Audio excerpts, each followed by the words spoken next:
Të dhënë nga ish deputeti demokrat Gent Strazimiri për kolegun Everest Detaj.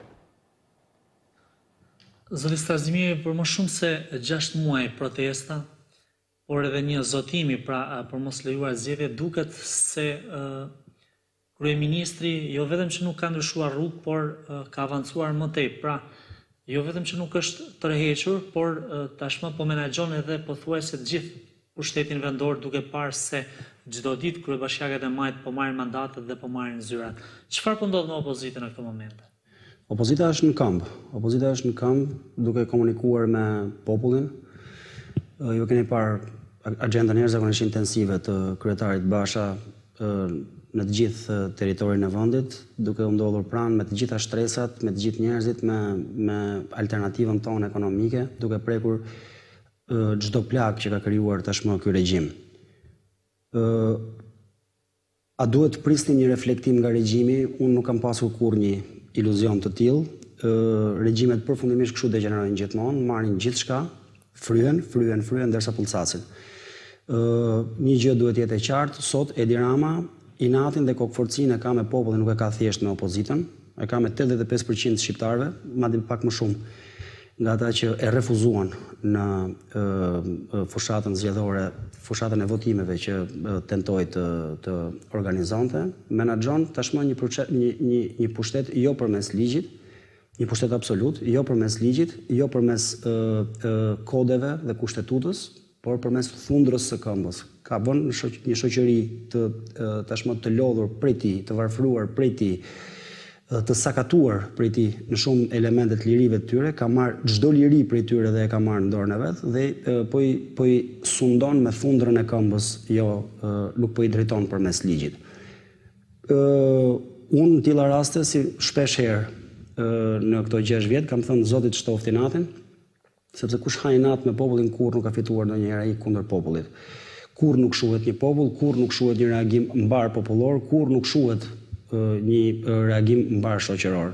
Jemi në këtë stinë, është stina e fundit e tij, besoj që janë ngrahmat e fundit dhe tiktaku është me të vërtet finali, populli do t'i japë përgjigjen. Ne jemi në këmbë. Po motivon opozita këtë popull? Unë besoj që po. Në 6 muajt e fundit, siç e thatë dhe ju, i shikoni pjesëmarrjen në protesta. Është një pjesëmarrje e konsoliduar gjithmonë në rritje. E nisëm me atë humorin e zi dhe mos kokçarjen që mund të ketë vetëm një regjim banditësh mbi një shesh të mbushur plot, me një bulevard të mbushur plot, shiko sa janë 2 orë përpara, 1 orë përpara, me pamje fake sigurisht. Sot nuk guxojnë ta bëjnë më këtë punë. Sot askush nuk guxon të thotë që nuk është populli në rrugë. Nuk është vetëm opozita. Sigurisht opozita është trungu, është kocka, por muskuli që po e mban në këmbë rezistencën ndaj tij, ndaj regjimit, tashmë zyrtarisht kriminalizuar, edhe diplomatikisht të kriminalizuar, sigurisht që është populli. Është një masë shumë e madhe e njerëzit e cila po insiston çdo javë, çdo ditë, çdo orë, çdo minutë t'i bëj ballë dhe të mos ta lejoj të ecë më përpara. Kur nuk ka ndodhur, më lejoni ta përsëris, që një regjim të fitojë përballë një populli të tillë kaq të vendosur, kaq masiv dhe kaq sistemik dhe sistematik në qendresën e tij. Ju, Zoti Strazimiri, e quani qeverinë e cilësoni si regjim dhe theksuat se regjimet fryen e pastaj bien. Ne kemi një eksperiencë fatkeqësisht. Kemi parë një regjim 45 vjeçar. Do të presim ndoshta kaq që të bie? Kjo është një pyetje shumë interesante. Unë nuk besoj se do të presim kaq, sepse më në fund edhe shoqëria, jo vetëm thjesht shoqëria e cila merret me politikë, pjesë e shoqërisë e cila merret me politikë. Por çdo pjesë e shoqërisë që deri dje mendonte se kishte një strehës të ngrohtë, në faktin duhet të jenë politikisht korrekt, përfshi dhe gazetarët, sot nuk e kanë më këtë qëndrim. Një shoqëri që janë ngjallur sensorët e saj, një shoqëri që reagon, është një shoqëri që fiton dhe fiton shumë shpejt. Nuk besoj se ka paralelizëm me 46, për fat mirë, me 46 vitet në vazhdim, 46 vitet me paraardhse, 46 vitet e regjimit komunist, ishin 46 vite praktikisht pa reagim të një shoqërie tjetër në një kohë tjetër, të një shoqërie me predominancë rurale, të një shoqërie të pa informuar, pa komunikim. Sot, edhe sikur të duash ta mpish përmes televizioneve, po them, apo mediave, apo afereve korruptive që ka me ato 5-6 oligark qeveria, dhe që deri një farë mënyrë ka arritur të mbyll gojën edhe mediave apo të devijojë nga e vërteta. Sot është epoka e internetit, është epoka e Facebookut, e WhatsAppit. Sot populli është informuar, sot është një rini që pavarësisht se e mban në fundër të bukës së gojës dhe të mungesës ardhmes realisht, virtualisht është një rini që nuk ka asgjë mangut nga informacioni, nga ajo rini e Berlinit, e Parisit, e Londrës apo e Romës. Me këta, ti sot nuk do të bësh hesabet me rinin e 46 viteve më parë. Zoti Strazimiri, ju thoni që ka një rritje të sensibilitetit, të reagimit të qytetarëve. A mendoni se është shumë 18% e pjesëmarrjes në një palë zgjedhje kur ka vetëm një, pra janë monopartiake? E para punës nuk janë 18%, shifrat... Zyrtarisht. Këtu të flasim për të vërtetën. Dhe vërteta përgjithsisht për një gazetar nuk është ajo zyrtarja. Kështu që do të më lejoni të ulemi në rrafshin e të vërtetës, jo të asaj të opozitës, as të vërtetës së qeverisë. Të jemi aty ku duhet të jemi. Ke 6% pjesëmarrjen në Devoll, ke 7%, 8% pothuajse në gjithë territorin. Përfshirë Bashkinë e Tiranës. E kanë bërë haptazi edhe për këtë 6 dhe për këtë 8% presionin krejtësisht paligjshëm, krejtësisht banditesk për pjesën, veçanërisht për pjesën që ka punë me administratën shtetërore, për të marrë pjesë në zgjedhje, dhe brenda kësaj do të merrni dhe do të shikoni, ka qenë mrekullia e këtij procesi të dhunuar votimesh, numri, ajo orteku i votave intencionale të pavlefshme të nxjerra me pamflet, me slogan politik, më detyruan, ik, largohu, qërrohu, etj. Persona që kanë shkuar, kanë votuar se kanë qenë detyruar, e kanë fotografuar votën e tyre dhe e kanë nxjerrë online. Janë pafund. Në fund fare, nuk ka pothuajse asnjë bashki në dijenin time nga 61 cop që janë, që nuk ju del numri i votave të fituara nga kryetari më i madh se numri i pjesëmarrësve në zgjedhje. Ka pasur një proces tashmë publik tijet, ju këtë nuk mund ta mohoni, që KQZ ka nxjerrë deri në fund 4 rezultate mos gaboj pjesëmarrjes për të rakorduar shifrat. Ka pasur po ashtu dhe një raport paraprak të Odirit, në 4-5 pika, domethënë që lexonte zgjedhjet që nga akti i parë, që në momenti kur thot Odiri, dekreti i presidentit që anullonte datën e zgjedhjeve është ende në fuqi dhe vazhdon të jetë në fuqi, në fakt ai dekret.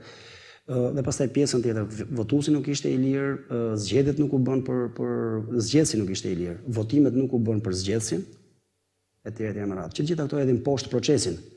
Kështu që nga kjo pikpamje nuk mund të bëjmë sikur gjërat nuk kanë ndodhur, nuk mund, në këtë rast është krejtësisht jashtë realitetit të thuash zoti Strazimiri, ju thoni se, ata thonë se. Gjëja ka ndodhur përpara syve tanë. Ju thoni që ka një dekret për 13 tetorin, por deri më sot është vetëm kryetari i Partisë Republikane, zoti Fatmir Mediu, i cili ka shprehur, jo vetëm partisë tij, po ka theksuar që e gjithë opozita duhet të regjistrohet për 13 tetorin. Partia Demokratike nuk ka një qëndrim, po themi, të qartë, e njeh këtë datë apo jo? Shiko se është problemi. Çështja nuk është data. 30 qershori nuk dështoi për shkak se opozitës nuk i pëlqente data. 30 qershori ishte një çështje e mirë argumentuar, mungesa e garancive totale, absolute të çdo force tjetër që nuk është e pushtetit, të këtij pushteti tashmë monopartiak, ajo nuk mund të kishte asnjë shans të kishte të fitonte të mund të fitonte zgjedhjet, të bënte një fushat zgjedhjesh të lira dhe të ndershme. Tashmë kemi edhe provat, përgjimet se si kanë ndodhur zgjedhjet e vitit 2016 në Dibër, apo të vitit 2017 që i nxori dhe giganti Bild tregojnë që opozita nuk e kishte thjesht kapriço këtë punë, ka prova për këtë, janë prova procedurale, nuk janë thjesht marra nga fiks fare, nga stopi apo nga secila prej tyre bumi, prej tyre televizioneve investigative. Kështu që nga kjo pikpamje çështja nuk ishte tek data. Prap çështja nuk është tek data. Çështja është një dhe e vetme. Zgjedhje të lira dhe të ndershme. Ato ku votuesi vërtet të zgjedh, a mund të organizohen me datën 13 tetor? Unë çështja nuk e kam këtë data, nuk kam urgjencë tek data. Në qoftë se ky ikën nesër dhe fillon dhe i hapet rrugë një procesi, po mbase 13 tetori do të ishte një datë. Po nuk e kam, mund të ishte edhe 11 tetori, mund të ishte edhe 19 tetori, mund të ishte edhe 11 nëntori, nuk është çështje date. Aktualisht në këtë moment që flasim e botuar në fletoren zyrtare në mënyrën akti i fundit ligjor dhe ligjshmërie që i shpëtoi nga dora kësaj qeverie është anullimi i zgjedhjeve të 30 qershorit, i cili është i publikuar në fletoren zyrtare. Ndjenin time, datë tjetër, dekret tjetër i presidentit nuk është botuar ende në fletoren zyrtare, nëse jam gabim korrigjoni. Kështu që nga kjo pikpamje të diskutojmë, edhe nga kjo pikpamje të marrim dhe diskutojmë për datën, data nuk është e rëndësishme. Pra zoti Strazimiri po thonin që pa garancinë reale për zgjedhje të lira të ndershme, qeveri teknike dhe një seri kushtesh që Partia Demokratike që lidhen gjithë me këtë ka iniciuar, nuk ka 13 tetor dhe as ndonjë datë tjetër? Nuk është e rëndësishme data, ju thash që nuk është e rëndësishme data. Në momentin kur pyetjen ju vazhdoni të transpozoni faktin që a do të ketë apo s'do të ketë një 13 tetor, ju e vendosni qendrën e rëndësisë tek data. Në një kohë që unë sapo ju thash, nuk është problemi tek data. Çdo datë e kalendarit është e mirë, çdo datë e kalendarit 365 ditë është e mirë nëse ekzistojnë mundësitë për zgjedhje, garancitë për zgjedhje të lira dhe të ndershme, nëse kjo qeveri, ky regjim largohet, këta që kanë dhunuar votën dhe tashmë është provuar, nëse dhunuesit e votës, blerësit e votës, deformuesit e vullnetit popullor në bashkëpunim me krimin organizuar, të kapur në flagrancë, përfundojnë pas hekurave aty ku e kanë vendin. Nga ky moment çdo datë është e mirë, gjërat shikohen. Zoti Strazimiri, ka një perceptim, edhe pse nuk është absolut, ka një perceptim se opozita, Partia Demokratike në këtë rast, si forca kryesore opozitare, shpesh herë tregohet jo koherente, në inkoherencë. Pse e them këtë? U nis pothuajse 6 muaj më parë me një hap, pra me ndjekjen e mandateve, me një hap pothuajse revolucionar, u deklarua se nuk do të ketë parlament legjitim, pra një parlament nuk do të funksionojë ndërkohë që parlamenti funksionon. U deklarua që nuk do të ketë zgjedhje me 30 qershor, por në fakt votimet u kryen me 30 qershor dhe Rama po merr bashkitë, pra po merr pothuajse të 61 bashkitë.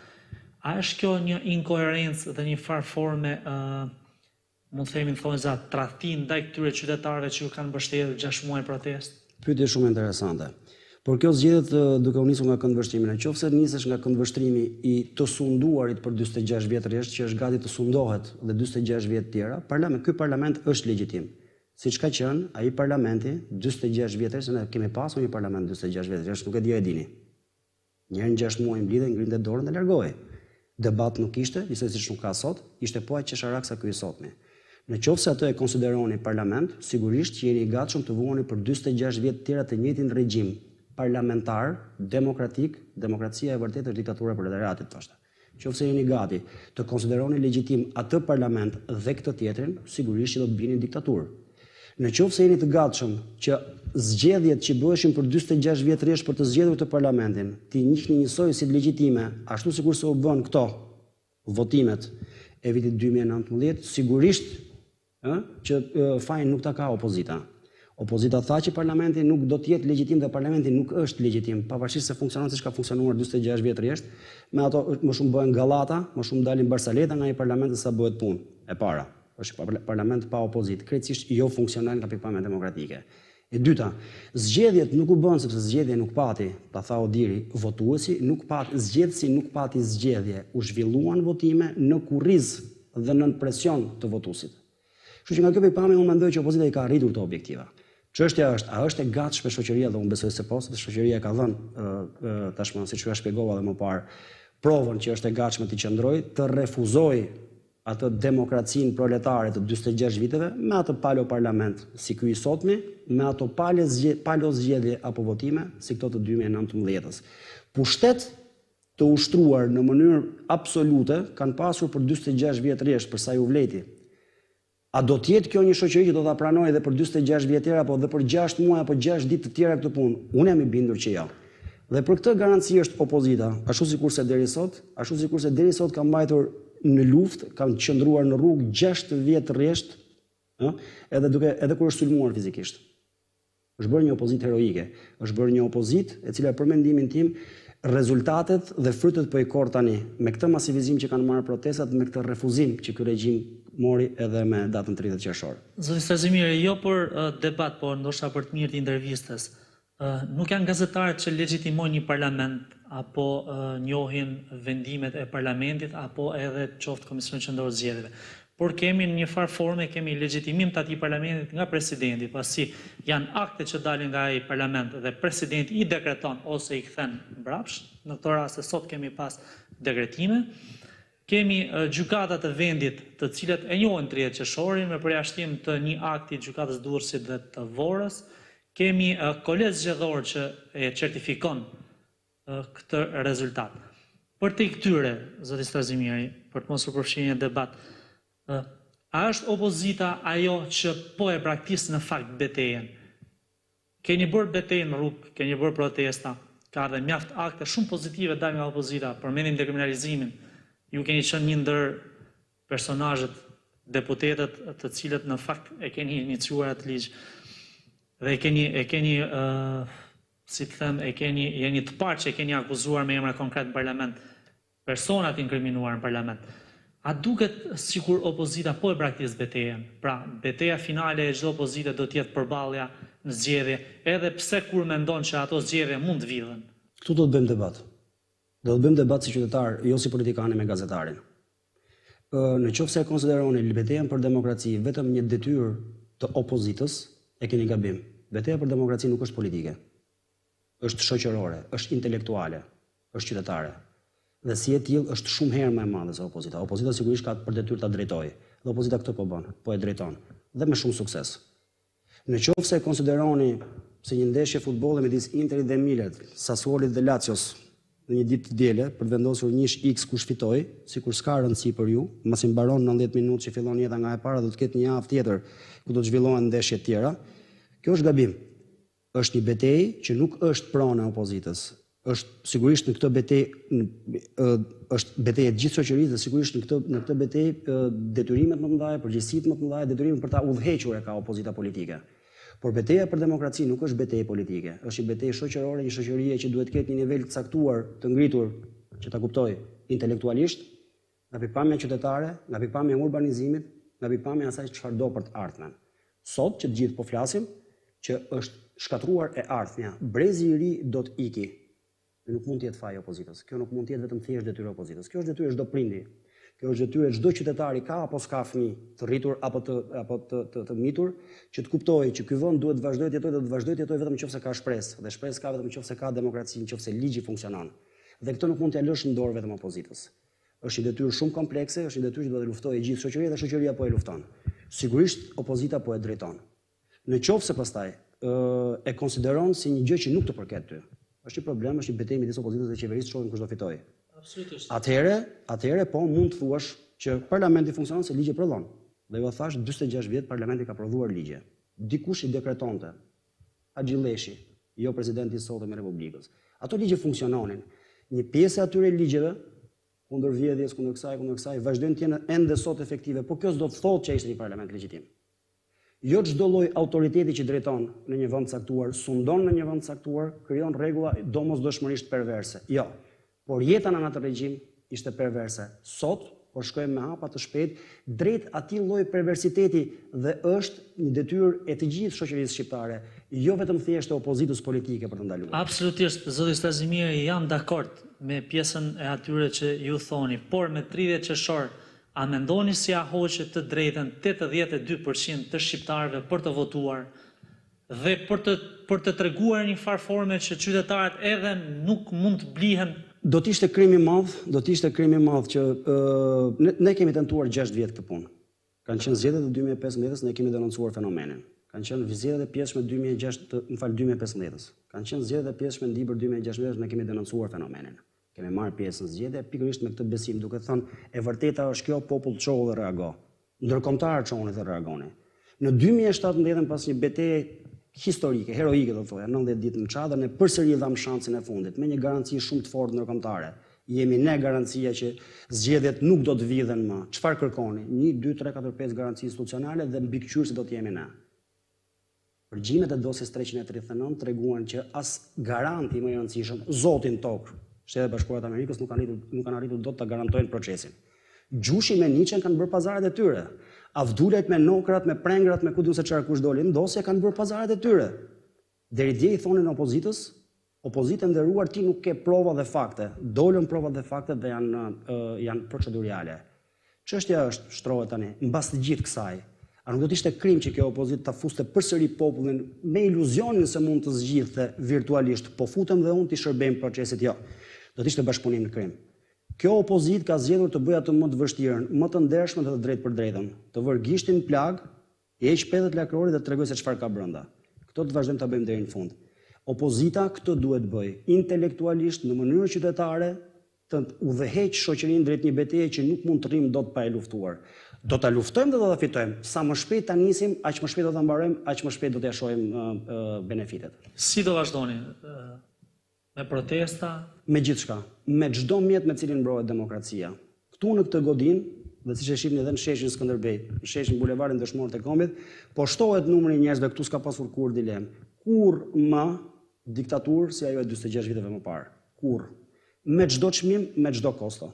Djegja mandateve nuk e izoloi opozitën ndërkombëtarisht? Jo, kemi pasur kontakte dhe vazhdojmë të kemi kontakte shumë të mira ndërkombëtarisht, ju keni qenë një pjesë të tyre, vizitave që kanë ardhur në godinën e Partisë Demokratike, dialogu dhe komunikimi vazhdon në mënyrë ekselente, siç ka vazhduar edhe më parë, me partnerët tanë ndërkombëtar të partive popullore në mënyrë shumë të shpeshtë, veçanërisht mbas nisjes kësaj betejë, ne kemi pasur mesazhe dhe kontakte si atje si këtu, dhe ju por ashtu jeni informuar se nuk do të thoja që opozita është e izoluar. A janë të gjithë entuziast për aktin ekstrem? Sigurisht nuk prisnim të ishin entuziast për aktin ekstrem, këtë e kemi marrë parasysh si risk, por çdo sekond, jo më çdo ditë që kalon, partnerët tanë po e kuptojnë që ishte e domosdoshme. Situata ishte e tillë, e paprecedent, që kërkonte një gest dhe një veprim të paprecedent. Zoti Strazimir, unë ju takoj tek teatri kombëtar, ju si mbrojtës i teatrit, unë si raportues, si gazetar, ju si mbrojtës i një godine që e cilësoni si pasuri publike. A mendoni se duke tentuar, pra duke hedhur sërish lajmin, duke ricikluar lajmin për prishjen e teatrit, ka një lloj tentative të qeverisë për të tërhequr opozitën në një debat shumë më të ngushtë se sa problemet reale të vendit? Nuk do të thoja. Nuk do të thoja, domethënë, ajo është një çështje korruptive, është një aferë korruptive, nuk është një diversiv i qeverisë. Ajo është një aferë korruptive e paneglizhueshme, bëhet fjalë për 200 ca milionë euro investim dhe një 200 ca milionë tjera fitim. Është e paneglizhueshme dhe pra i dutin më të madh të botës. Dhe për pasanikun më të madh të botës. Është një aferë korruptive, tepër komplekse, me një ligj special që tregon të gjithë kalbëzimin e sistemit monopartiak të atij parlamentit legjitim, e të ligjeve që prodhon ai parlament, është teatri. Ajo nuk është thjesht një godinë, për mua jo të paktën. Ajo është simbol. Është simbol jo vetëm i trashëgimisë kulturore, shpirtërore, historike të këtij vendi, arkitekturore të qytetit tim të Tiranës. Ajo është shumë më tepër se kaq, është simbol nëse do të dorëzohemi apo s'do të dorëzohemi përpara mafjes në pushtet, pse është pushtet mafioz. Po i bën këto gjëra haptazi fare, po bën ligje klienteliste në kundërshtim me kushtetutën, pa procedura transparente, ligjet të personalizuara. E ndalon kushtetuta këto, ligjet speciale të senatorit ndalon dhe kushtetuta. Po sot s'kemi gjykatë kushtetuese. Zoti Strazimir, insistoj në një fakt, në një vend pa gjykatë kushtetuese, pa gjykatë lartë, president duhet theksuar me kompetenca të cunguara, prokuror të përgjithshëm me kontratë pjesshme, përkohshme, mund të themi. Drejtësia e cila po kalon momentet më të vështira për shkak të mos konstituimit të organeve kryesore, opozita po i lën rrugë të hapur kësaj qeverie duke dalë jashtë institucioneve. Cili është pyetja? Opozita po i lën rrugë të hapur kësaj qeverie? Jo. Rruga është ajo që populli të dalë në shesh dhe ta kapi përfyti këtë qeveri, dhe cilin do që e mbështet. Sigurisht që një regjim po e lejnë këtë mënyrë këtë punë do të bëj.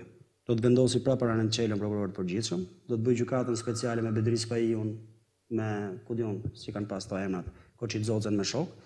Do të filloj të sekuestroj prona, do të filloj të vendosi ligje speciale për tatime të jashtëzakonshme të luftës etj më radh. Domethënë historia po përsëritet. Është një gjë që nuk ndalet nëpër institucione, siç nuk u ndal dot nëpër institucione në vitin 47. Deputetët që dolën në opozitë me regjimin në vitin 47 i morën në futën brenda dhe i përshkatuan. Dakor? Nuk bëhet, është një film që e kemi parë një herë. E vetmja mënyrë është po ti fikësh dritat, të stakosh, thuash po ky sistem ku opozita nuk merr pjesë nuk është më demokratik. Çdo sistem qeverisje ndryshon nga i demokratik nëse ka apo s'ka opozitë. Një sistem, se kam dëgjuar edhe këtë mençuri e madhe, shumë opozita po del jashtë sistemit. Të qoftë se opozita del jashtë sistemit, sistemi s'është më demokratik. Nuk është problemi i opozitës, është problemi i sistemit. Çfarë është sistemi që s'ka më opozitë? Kjo është çështja. Jo ç'është opozita e cila është jashtë sistemit. Opozita është në rrugë, është me popullin. Është me mira dhe vetëm shtohet çdo ditë.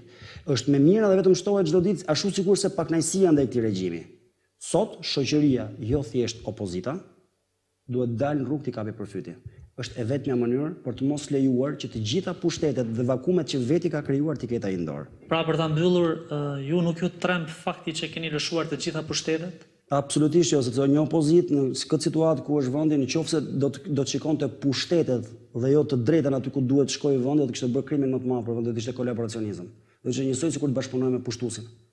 Jo, kjo opozitë zgjodhi, të zgjojë nga gjumi i cili ndoj që mendonte se ky sistem me një kopertur, me një paketim demokratik, mund të quhet demokratik.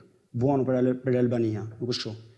Jemi shqiptar, jemi krenarisht evropian, jemi nga popujt më të vjetër të Evropës dhe të botës, po ne duhet të sillemi si të tillë. Ne duhet të kërkojmë atë që ka çdo qytetar evropian, asgjë më pak dhe asgjë të përafërt me të. Është një betejë që nuk e ka fituar kurrë regjimi, fiton gjithmonë populli dhe shoqëria, sa do të zgjas. Dhe kjo nuk do të zgjas shumë, është bindja ime. Është një betejë që do ta fitojmë, është një betejë që sa më shumë të ngrihemi ta luftojmë sot, aq më shpejt e mbarojmë dhe aq më shpejt ja marrim benefitet. Faleminderit zoti Stazimir. Faleminderit ju. Shikues nderuar, pas kësaj interviste do ndjekim edhe parashikimin e modës.